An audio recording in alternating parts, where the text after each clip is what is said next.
অন্তর্বর্তী সরকারের কর্মপরিকল্পনা জনগণের সামনে আসা উচিত বললেন তারেক রহমান। রূপপুরে হাসিনা জয় টিউলিপের হরিলুট, $5 বিলিয়ন দুর্নীতি অনুসন্ধানে হাইকোর্টের রুল। সরকার চাইলে গুমের নির্দেশদাতা শেখ হাসিনার বিচার সম্ভব বলছে তদন্ত কমিশন।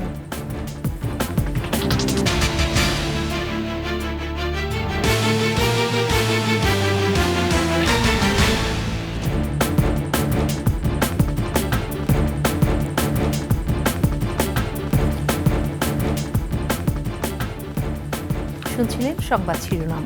আমন্ত্রণ 21 সংবাদে, সাথে আছি আমি সোনিয়া স্নিগ্ধা। দর্শক, 21 টেলিভিশনের সংবাদ একই সাথে সরাসরি দেখতে পাবেন আমাদের ফেসবুক পেজ www.facebook.com/2124 অনলাইনে। এছাড়াও সাবস্ক্রাইব করতে পারেন www.youtube.com/@21 চ্যানেলে। অন্তর্বর্তীকালীন সরকার কি করতে চাইছে, রাষ্ট্র মেরামতে তাদের কতদিন প্রয়োজন তা জানার অধিকার জনগণের আছে, এমন মন্তব্য করে বিএনপির ভারপ্রাপ্ত চেয়ারম্যান তারেক রহমান বলেছেন তাদের কর্মপরিকল্পনার রোডম্যাপ জনগণের সামনে আসা উচিত। কিন্তু রোডম্যাপের কথা শুনলেই কোনো কোনো উপদেষ্টার মুখ শুকিয়ে যায় বলে মন্তব্য করেন তারেক রহমান। বলেন সকল অস্পষ্টতা কাটিয়ে নির্বাচনী রোডম্যাপে এগিয়ে যাবে বাংলাদেশ। মাহিলা ইসলামের রিপোর্ট। রাজধানীর রমনায় ইঞ্জিনিয়ার্স ইনস্টিটিউশনে বিজয় দিবস উপলক্ষে বিএনপির আলোচনা সভা, যাতে অংশ নেন দলটির শীর্ষ নেতারা। তারা বলেন, ভোটের অধিকার ও গণতন্ত্র প্রতিষ্ঠা না হওয়া পর্যন্ত রাজপথ ছাড়বে না বিএনপি। যতই কালক্ষেপণ করবেন, ষড়যন্ত্রকারীরা তত বেশি ষড়যন্ত্র করবে। কাজেই ইতিহাস থেকে শিক্ষা নিন, কোনো অবস্থাতেই জনগণের সঙ্গে রাজনীতি করার চেষ্টা করবেন না। একজন জিয়াউর রহমানকে ধারণ করেছিল বলেই আজ পর্যন্ত সেই জিয়াউর রহমানের প্রতিষ্ঠিত দল বিএনপি স্বাধীনতাকে পাহারা দিচ্ছে। যে সংগ্রামের মাধ্যমে আজকে যে পরিবর্তন আনা হয়েছে, সেই পরিবর্তনের ফসল আমাদের ঘরে তুলতে হবে। এই সময় বিএনপির মহাসচিব বলেন, বিএনপির 31 দফার পরে আর কোনো সংস্কার বাকি থাকে না। আমরা 31 দফা কর্মসূচি আমরা জাতির সামনে তুলে ধরেছি, সেটা সম্পূর্ণভাবে সংস্কার। এই 31 দফার পরে আর কোনো সংস্কার বাকি থাকে না। আলোচনা সভায় ভার্চুয়ালি যোগ দেন দলের ভারপ্রাপ্ত চেয়ারম্যান তারেক রহমান। বলেন, অন্তর্বর্তী সরকারের কর্ম পরিকল্পনার রোডম্যাপ জনগণের সামনে আনতে হবে। অন্তর্বর্তীকালীন সরকারের আগামী দিনের কর্ম পরিকল্পনার রোডম্যাপ ঘোষণার কথা শুনলেই যদি উপদেষ্টাদের চেহারায় অস্বস্তির ছাপ ফুটে ওঠে, সেটি হবে অবশ্যই গণ আকাঙ্ক্ষা বিরোধী। তারেক রহমান বলেন, সকল অস্পষ্টতা কাটিয়ে অচিরেই নির্বাচনী রোডম্যাপের পথে হাঁটবে বাংলাদেশ। অন্তর্বর্তীকালীন সরকার যদি শুধু সংস্কারের নামে সময় সংক্ষেপ করেন, তাহলে জনগণের কাছে সংস্কার আগে নাকি সংসার আগে, এই প্রশ্নটি মুখ্য হয়ে উঠতে পারে।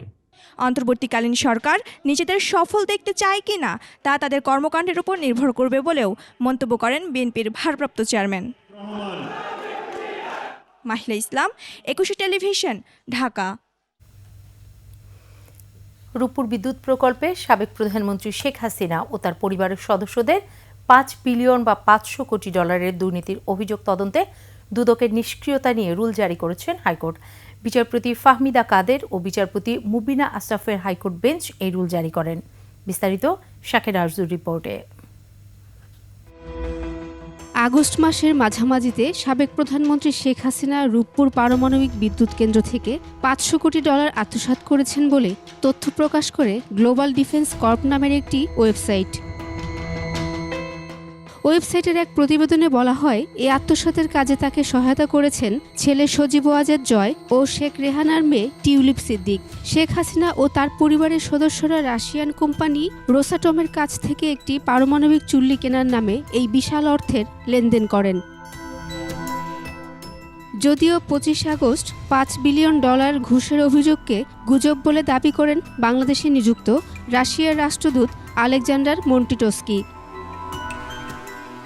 এই অভিযোগ অনুসন্ধানের জন্য দুদকে আগস্টে আবেদন করা হয়েছিল, কিন্তু দুদক কোনো পদক্ষেপ না নেয়ায় গত 3 সেপ্টেম্বর হাইকোর্টে রিট করে নর্থ সাউথ বিশ্ববিদ্যালয়ের শিক্ষক ববি হাজ্জাজ। রিটের রুলের পাশাপাশি অভিযোগ তদন্ত চাওয়া হয়। রূপপুর পারমাণবিক বিদ্যুৎ কেন্দ্র যাতে রাশিয়ান গভর্নমেন্ট এবং একটি রাশিয়ান কোম্পানি রোজাটম জড়িত আছে, এর সাথে শেখ হাসিনা, শেখ রেহানা, টিউলিপ সিদ্দিকী এবং সজীব ওয়াজেদ জয় তারা জড়িত ছিলেন। রোববার শুনানি শেষে রুল জারি করেন হাইকোর্ট। দ্যাট ইজ ওয়াই এই রিটটা করার পর আই থিঙ্ক যে আমরা এক্সপেক্ট করব যে এটার একটা সবার অথরিটির কাছে একটা নিউজ পৌঁছাবে যে এটা নিয়ে আমরা সচেতন, এবং এক্ষেত্রে আই থিঙ্ক যে কোর্ট আজকে রুল জারি করার মাধ্যমে এটা নিশ্চিত করলেন যে এটা নিয়ে ফার্দার ইনভেস্টিগেশন ইনশাআল্লাহ হবে। 19 আগস্ট রূপপুর পারমাণবিক বিদ্যুৎ কেন্দ্রে শেখ হাসিনার পরিবারের দুর্নীতি নিয়ে বিভিন্ন পত্রিকায় প্রতিবেদন প্রকাশিত হয়। রিটের নথিতে ওই প্রতিবেদনগুলো যুক্ত করা হয়। শাকেরা আরজু, 21 টেলিভিশন, ঢাকা। গত 15 বছরে সবচেয়ে বেশি গুম হয়েছে 2016 সালে। রাজনৈতিক উদ্দেশ্যে ব্যবহার করা হয়েছে র্যাবকে। নির্দেশদাতা হিসেবে শেখ হাসিনা সহ 5 জনের সম্পৃক্ততার প্রমাণ পেয়েছে গুম সংক্রান্ত কমিশন। যদিও আলামত নষ্ট হয়, তদন্ত সময় সাপেক্ষ। তবে সরকার চাইলে গুমের ঘটনায় শেখ হাসিনা সহ অভিযুক্তদের বিচারের আওতায় আনা সম্ভব বলে মনে করছে গুম সংক্রান্ত কমিশন। মানিক শিকদারের প্রতিবেদন। আওয়ামী লীগ সরকারের আমলে র্যাবের বিরুদ্ধে উঠেছে গুম খুনের বহু অভিযোগ। 2014 সালে নারায়ণগঞ্জের আলোচিত 7 খুন কাণ্ডে র্যাব সদস্যদের যুক্ত থাকার প্রমাণ মেলে। শনিবার প্রধান উপদেষ্টার কাছে আনফোল্ড ট্রুথ শিরোনামে প্রতিবেদন তুলে দেয় গুম কমিশন। এতে 1676টি গুমের অভিযোগ পাওয়া গেছে বলে জানানো হয়। আমরা এখন খুবই প্রাথমিক পর্যায়ে আছি, যে 1600-1700 যে অভিযোগ আমাদের কাছে এসছে, এটা বাছাই প্রক্রিয়া চলছে, এবং এইটার মধ্যেও কিছু সংখ্যক হয়তো বাদ যেতে পারে আমাদের ক্রাইটেরিয়ার সাথে যদি না মিলে, তবে অধিকাংশই আমাদের ক্রাইটেরিয়ার সাথে মিলবে, এটাই আমরা আশা করছি। গত 15 বছরে 2016 সালে 130টি গুমের তথ্য পাওয়া গেছে। দ্বিতীয় সর্বোচ্চ গুমের তথ্য পাওয়া যায় 2018 সালে 89টি, 2017 সালে 84টি, 2015 সালে 78টি আর 2013 সালে 73টি গুমের তথ্য উঠে এসেছে। প্রধানমন্ত্রী, সামরিক উপদেষ্টা বা এই ধরনের চক্ররা যে নির্দেশনা তাদের দিত, এখানে তাদের বিশেষ বিশেষ লোক ছিল এবং তারা এটা বাস্তবায়ন করত। এসব ঘটনায় ক্ষমতাচ্যুত সাবেক প্রধানমন্ত্রী শেখ হাসিনা, তার সামরিক উপদেষ্টা তারেক সিদ্দিকী সহ 5 জনের বিরুদ্ধে তথ্য প্রমাণ মিলেছে। এদের বিচারের আওতায় আনতে সরকার ও আন্তর্জাতিক মহলের সহযোগিতার প্রয়োজন। সাবেক প্রধানমন্ত্রীর সামরিক উপদেষ্টা, তারপরে ডিবির তৎকালীন প্রধান মনিরুল ইসলাম, এবং পরবর্তীতে ডিবির অন্যতম হারুনুর রশিদ, র্যাবের জিয়াউল হাসান, এই নামগুলো ঘুরে ফিরে বিভিন্ন ঘটনার মধ্য দিয়ে এসছে, এবং তথ্য যাচাই বাছাই করে কমিশন এই সিদ্ধান্তে উপনীত হয়েছে যে তাদের একটা সংশ্লিষ্টতা আমরা দেখছি। আরেকটা হচ্ছে বিচার কিভাবে হবে, কোন আইনে হবে, কোন কোর্টে হবে, এটা নির্ধারণ করবেন সরকার। গুমের সাথে জড়িতদের বিরুদ্ধে আইনি ব্যবস্থা নিতে প্রয়োজন আরও তদন্ত। বেশিরভাগ ক্ষেত্রে আলামত নষ্ট করা হয়েছে। আলামত পুনরুদ্ধার বড় চ্যালেঞ্জ বলে মনে করছেন গুম কমিশনের এই সদস্য। আমরা যে অনুসন্ধানগুলি চালিয়েছি এবং যে গোপন সেলগুলো আমরা দেখেছি, সেটির দায়িত্ব অধিকাংশ ক্ষেত্রে হচ্ছে র্যাপিড অ্যাকশন ব্যাটালিয়ন। আলামত সংগ্রহ ও তথ্য প্রমাণ দিয়ে সহযোগিতার আহ্বান জানিয়েছে গুম কমিশন। গোপন জায়গায় হয়তো দাহ করা হয়েছে। মানিক শিকদার, 21 টেলিভিশন, ঢাকা। বেক্সিমকো গ্রুপের কাছে দেশের 16টি ব্যাংক ও 7টি আর্থিক প্রতিষ্ঠানের পাওনা 50,000 কোটি টাকা। এক রিটের প্রেক্ষিতে বাংলাদেশ ব্যাংকের আইনজীবী আদালতকে এই তথ্য জানিয়েছেন। বিচারপতি ফারাহ মাহবুব ও বিচারপতি দেবাশিস রায় চৌধুরীর হাইকোর্ট বেঞ্চে এ বিষয়ে পরবর্তী শুনানি আগামী 22 জানুয়ারি। বেক্সিমকো গ্রুপের 78টি প্রতিষ্ঠানের এই বিশাল দায় চলতি বছরের 30 নভেম্বর পর্যন্ত বলে জানিয়েছেন কেন্দ্রীয় ব্যাংকের আইনজীবী। সালমান এফ রহমানের মালিকানাধীন এই গ্রুপের শ্রেণীকৃত ঋণের পরিমাণ প্রায় 31,076 কোটি টাকা। জনতা, আইএফআইসি, সোনালী, রূপালী সহ অন্যান্য ব্যাংক আইন ও প্রচলিত ব্যাংকিং রীতিনীতি ভঙ্গ করে বেক্সিমকো গ্রুপকে এই ঋণ সুবিধা দিয়েছে।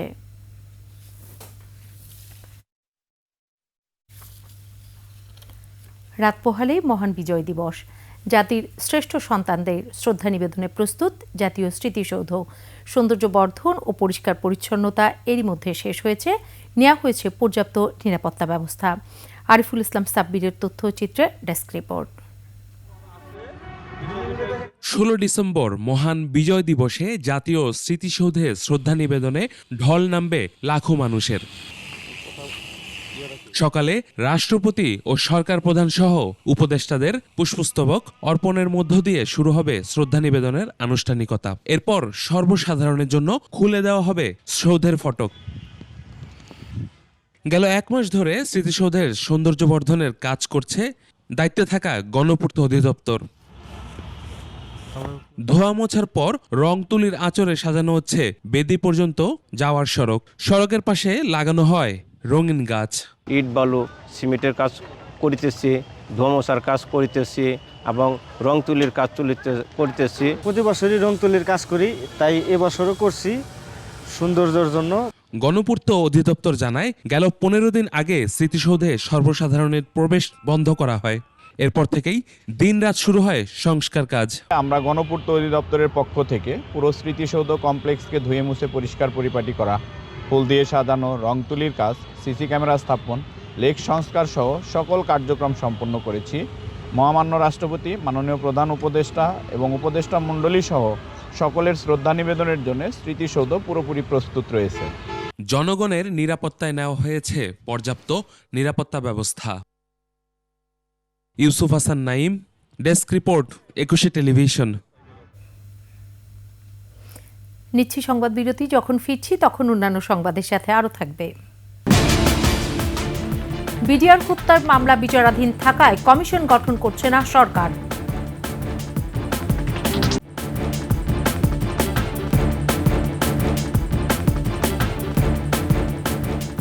আবার আমন্ত্রণ 21 সংবাদে। 2009 সালে পিলখানা হত্যাকাণ্ড নিয়ে 2টি মামলা বিচারাধীন থাকায় আপাতত কমিশন গঠনের সিদ্ধান্ত থেকে সরে এসেছে সরকার। বিচারপতি ফারাহ মাহবুব ও বিচারপতি দেবাশিস রায় চৌধুরীর নেতৃত্বাধীন হাইকোর্ট বেঞ্চকে এ তথ্য জানান ডেপুটি অ্যাটর্নি জেনারেল তানিম খান।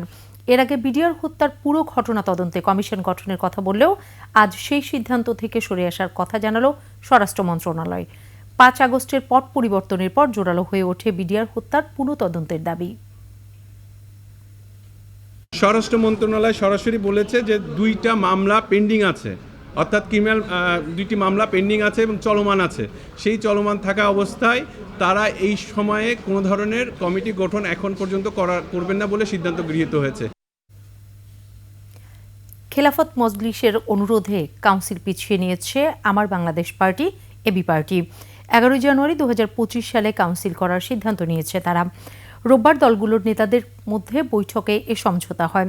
আগামী 27 ও 28 ডিসেম্বর কেন্দ্রীয় কাউন্সিলের জন্য সোহরাওয়ার্দী উদ্যানের বরাদ্দ নিয়ে সৃষ্ট জটিলতা তৈরি হলে এবি পার্টির কেন্দ্রীয় কার্যালয়ে এই বৈঠক হয়। পরে কার্যালয়ে সংবাদ সম্মেলনে বক্তারা গণপূর্তের দায়িত্বহীনতায় 2টি বন্ধু প্রতিম সংগঠনের দ্বন্দ্ব তৈরির চেষ্টাকারীদের ব্যবস্থা গ্রহণের দাবি জানান। সম্মেলনে আশরাফ আলী আকন্দ বলেন, আলোচনার মাধ্যমে সমাধান হয়েছে।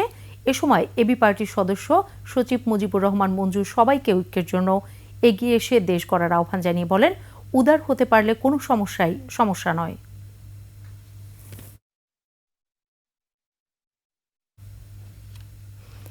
নিচ্ছি সংবাদ বিরতি। যখন ফিরছি তখন অন্যান্য সংবাদের সাথে আরও থাকবে।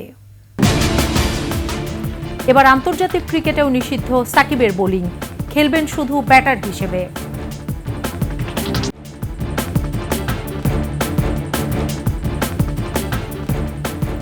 আবারও আমন্ত্রণ 21 সংবাদে। এবার সোনালী লাইফ ইন্স্যুরেন্স আন্তর্জাতিক সংবাদ।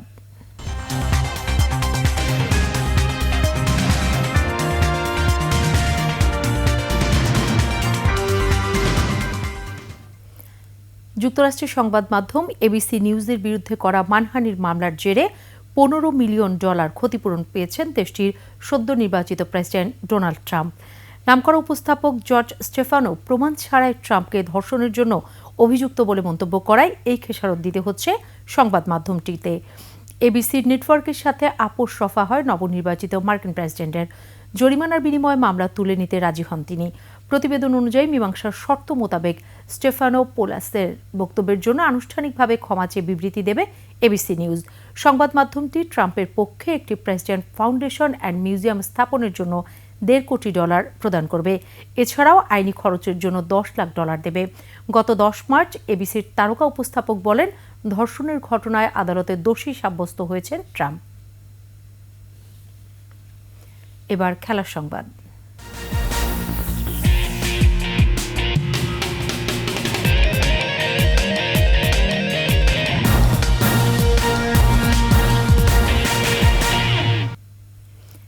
আন্তর্জাতিক ক্রিকেটেও নিষিদ্ধ হল সাকিব আল হাসানের বোলিং। দ্বিতীয়বার পাস না করা পর্যন্ত শুধু ব্যাটার হিসেবেই খেলতে হবে সাকিবকে। ইসিবির পর আইসিসি থেকে এই নিষেধাজ্ঞা দেওয়া হয়েছে। সম্প্রতি ইংলিশ কাউন্টি ক্রিকেট খেলতে গিয়ে ইসিবির নজরে পড়ে সাকিবের বোলিং অ্যাকশন। এরপর বোলিং অ্যাকশন পরীক্ষা দিয়েও পাস মার্ক পাননি বিশ্ব ক্রিকেটের অনন্য অলরাউন্ডার।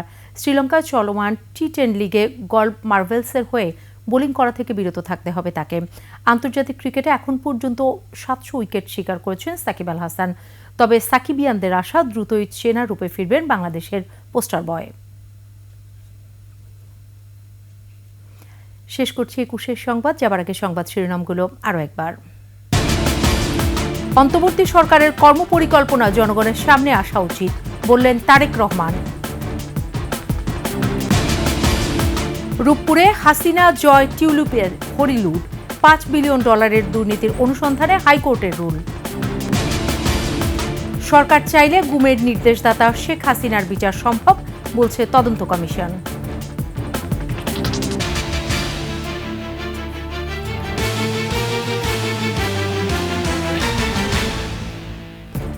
সর্বশেষ সংবাদ জানতে ডায়াল করুন 2021 নম্বরে, আর ভিজিট করুন ekushe-tv.com ওয়েবসাইটে। ফেসবুকে ভিজিট করতে পারেন www.facebook.com/ekushe24 অনলাইনে। এছাড়াও সাবস্ক্রাইব করতে পারেন www.youtube.com/@ekushe চ্যানেলে। এতক্ষণ সাথে থাকার জন্য ধন্যবাদ। পরবর্তী সংবাদ রাত 11টায় দেখার আমন্ত্রণ রইল। একুশের সাথেই থাকুন।